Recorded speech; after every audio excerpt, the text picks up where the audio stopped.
Hi, this is Steve Rigolosi, and tonight on Forgotten Mysteries, I have for you Or Was He Pushed by Richard Lockridge. And this is copyright 1975 by Lippincott. Lippincott, not known really for having a strong mystery imprint, but they did publish them back in the day.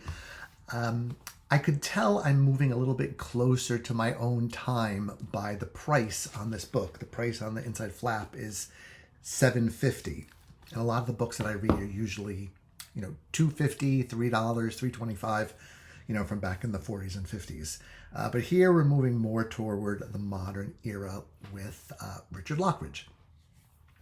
Most of you probably know Richard Lockridge as the second half of the writing team of Francis and Richard Lockridge, and they are best known for their series starring Mr. and Mrs. North. But they also wrote a bunch of other series together, and then when Francis passed away, Richard continued to write books on his own, under his own name, and this is one of them. There's a couple different series. This book, Or Was He Pushed, is part of the Nathan Shapiro series. And Shapiro is a New York City detective living in Brooklyn, working in Manhattan. So, your pretty basic New York setting. I'll just say, I love to talk a little bit about quirky things. On the spine, they put pushed in italics. Or was he pushed? Right? As opposed to the front cover, there are no italics, or was he pushed? So I guess you can decide how you want to pronounce the title of the book. I'm always intrigued by books that have full sentences as their titles. I think of Mary Higgins Clark. Her first three books, they were sentences. Where Are the Children? A Stranger is Watching, and The Cradle Will Fall. There's some sort of app or something out there that tells you to input the title of your book, and it will tell you what the odds are of it becoming a bestseller based on, some enormous database in the past.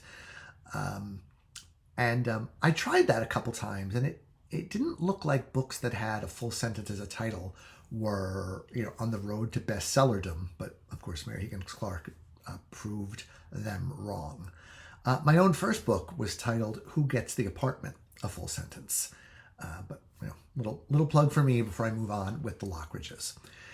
So both of them were born in Missouri, and they moved to New York City, and there Richard worked for the New York Sun newspaper. So, you can tell we're going back in the day. And they were pretty prolific. I have never read one of the Mr. and Mrs. North books. I keep meaning to, but they don't come my way.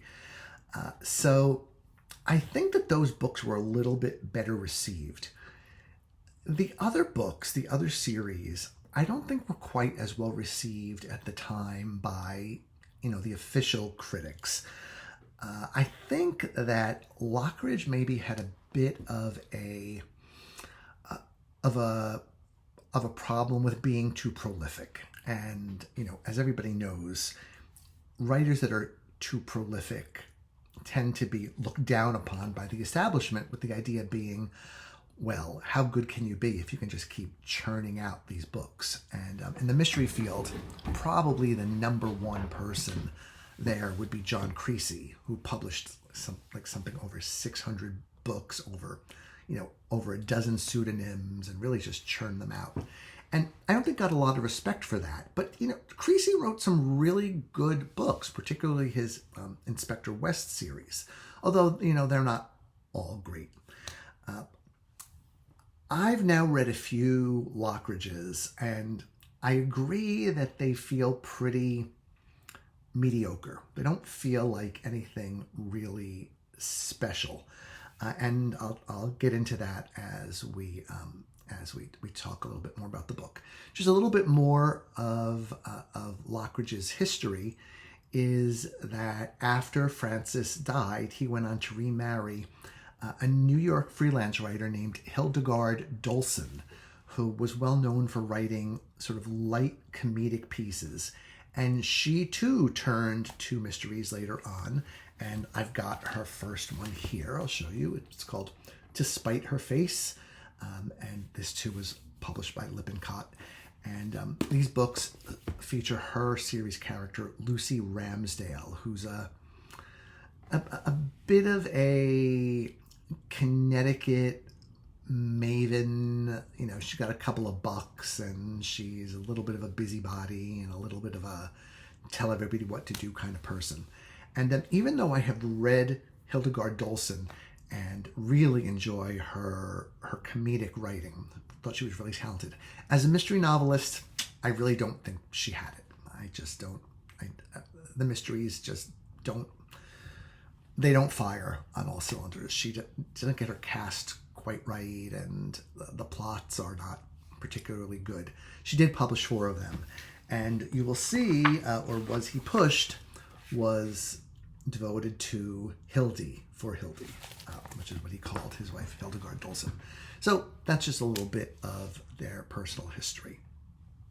So let me tell you a bit about Or Was He Pushed? The cover makes it seem as though this man sort of gracefully swan dives off something to his death. And in the book, it is really not that graceful. He actually falls out of a low skyscraper window and goes splat on a roof below him. So it's not graceful or elegant the way the cover makes it out to be. And the setting is an advertising agency. The man who fell, or was he pushed, is one of the partners in the agency, and the detectives are called in to investigate this happening, and they are Anthony Cook and Nathan Shapiro. And so when I first saw Anthony Cook, I thought, oh, this sounds like a Goomba. This sounds like a fellow Italian. I'm going to like him. But it turns out there's a little bit of a fake out, because the lead investigator is really Nathan Shapiro. And he is, for lack of a better term, a sad sack. He's just kind of, he kind of drags his ass through the book. He's, rather, sort of ho-hum. There's not a lot of life to him. I mean, he's happily married to a woman named Rose. Meanwhile, Anthony Cook is kind of he's like a 70s swinging kind of guy. He's got this beautiful model girlfriend, and the first chapter opens and, they're naked in bed and, about to have sex. And so you could tell it was the swinging 70s. But Cook is really secondary to Shapiro. And Cook doesn't have too much personality either. And I think that is really the biggest problem with this book, is that the investigators just don't grab you. They don't, there's just not a lot to them that makes you feel like you want to spend time with them or follow their escapades or deeds throughout the book. Escapades is too strong a word, because this is a very sort of plodding, by the numbers mystery. And there's also some other weirdnesses going on here too. The office setup of this very successful New York City ad agency is not set up like any office any of us have ever seen in our lives. I mean, we've all been in large offices, medium offices, small offices, or whatever. This is just, it's almost set up like on a square plan with oddly placed doors or whatever. The office setup is created to serve the mystery. It's not created to seem like something real that you would expect. And I will admit that I was disappointed in that, because I felt like it wasn't really true to what New York City offices are like. And it just, and another thing is, I was looking forward to learning more about the ad agency or the advertising business, which I've always been interested in, and considered going into myself back in college. but even back then, people said to me, "Are you nuts? That is the most vicious, cutthroat industry. Why would you want to work in that field?" And I took heed and steered away. Although to this day, I find advertising to be really, really interesting. And internet ads that come up in your sidebar, they're so ugly. You could tell they were put together by some like eighth grader with the most rudimentary program. They have no creativity, no beauty, no sense of aesthetics like the old ads did. And I recognize that advertising is at its heart a manipulative business, but in the heyday, they did some gorgeous and beautiful work. And I'm expecting to see more of that, see more of the office politics or whatever, but it's there's very, very little in there about the inner working of the advertising business. You learn about a few of the clients who are sort of the stereotypical difficult clients who, the creative types work overtime to please them, and then they just come in and blast all the ideas. I mean, I guess you could think of, remember Bewitched? Poor Darren Stevens was always having to, come up with brilliant ideas on the fly, only to get them, swatted down by some, crazy business magnate. You don't really see any of that. What you do see, and this just struck me as so odd. So anybody who knows anything about the advertising business, please comment here if I'm misunderstanding something. A large part of the plot of this book has to do with the man who fell or was pushed, Frank Bradley, had acquired an option for the characters in a series of novels, kind of a husband and wife team who go around solving mysteries, and he negotiated the rights not in the best of faith, so that the author's take of any sales would be pretty low, whereas Frank Bradley, this advertising guy, would end up with most of the money. And the mystery revolves around, kind of maybe behind the scenes, a plot to make a pilot of this mystery and the series and use it maybe as a vehicle for selling some advertising. But it all struck me as not something that an advertising agency would do. It sounds like something a literary agency would do, right? A literary agency holds the rights or works with the author to, get the best deal for the creator. I'd never heard of advertising agencies buying the rights to books and characters and plots. It just did not ring true to me. And maybe if that was a little bit of the, like maybe if that was a kind of a side thing going on here and not the main thing, I'd be able to have put up with it a little bit more. But I just kept kind of scratching my head in confusion, saying, I don't understand why this is being done at an ad agency instead of a literary agency. I mean, he could easily have set the book in a literary agency. I mean, he I'm sure he knew plenty about literary agencies. So the ad agency aspect of it was just sort of odd. The plot is rather plodding. The book is, just over 200 pages, about 225. It just felt very repetitive. I like when maybe, say, every 100 or 125 pages, the author will take a minute to sum up what you've seen or experienced so far, or, will sort of string together the way the investigator is thinking, so that, we all need a little bit of a memory jog occasionally. So I like when authors do that.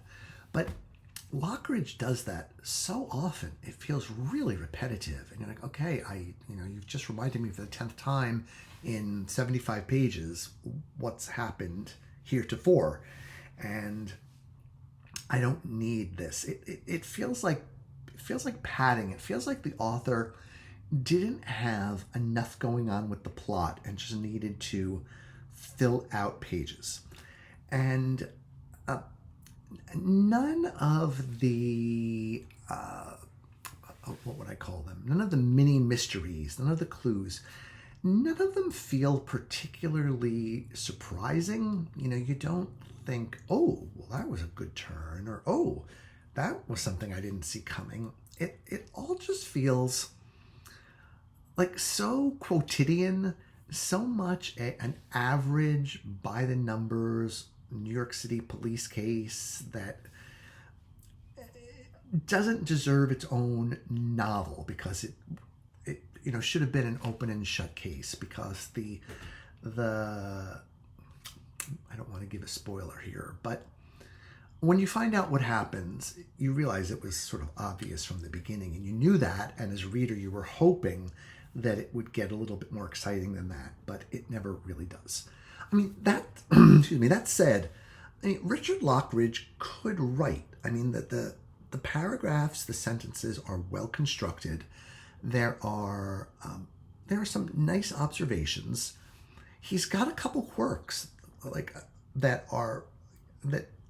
always sort of kind of knocked me off the track for a minute, is that he occasionally lapses into present tense for a sentence or two. And I think that it was his way of implying that these characters really exist, and the story is being told about something that happened to them in the past, but they still exist in the present tense. I think that's what he was doing, but it was sort of strange. I also have to tell you, I have never read a writer who was so enamored of cocktails. This book is about, it should have been labeled Cocktail Hour. That should have been the title, because no two people ever get together for even the most minute amount of time without having a cocktail, a drink, 3 drinks, sherries and martini and, Boilermakers and gin and tonic and all these things. And they're described with such love, this love of cocktails. I guess it was, a 70s thing, or a thing by a writer who really liked his liquor. But it's really noticeable that these lingering descriptions of cocktails. It was noticeable, and I had been a bartender, back in the day when I was putting myself through college and grad school, and we slung those drinks and mixed them up, and but I never put TLC into making martinis. You just did what you had to do to get the drink to the the customers, so he would pay and leave you a tip. So that's another quirk of the book, and it all just goes along rather drably until we get to the end. Like I said before, the lead investigators are not interesting or fun. The plot isn't particularly creative or memorable. The investigation is so kind of middle of the road. I think one of the problems too is that you expect New Yorkers, rightly or wrongly, to be have a lot of character, to have that New Yorker character, to be a little bit in your face, especially New York cops, right? You expect them to, not put up with any guff from people, and to be a little hard talking, and, maybe a little threatening, answer my questions, or you're off to Sing Sing, before you can whistle Dixie. And Shapiro and Cook are just so polite, and their questioning is so drab and so without, it's almost like without affect. And, I can't speak for you, but I want my police to have a little bit more chutzpah, right? Like Ed McBain's characters. They all have their own way of doing things, but they're all distinctive, and they all have great one-liners every now and again.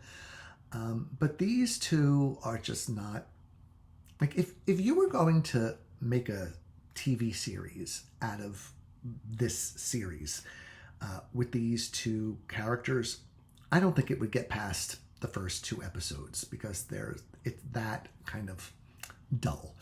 And I did a little bit of reading up on the contemporary reviews, and there's a lot of this kind of criticism of Lockridge that the books were kind of just, I don't know, goodbye.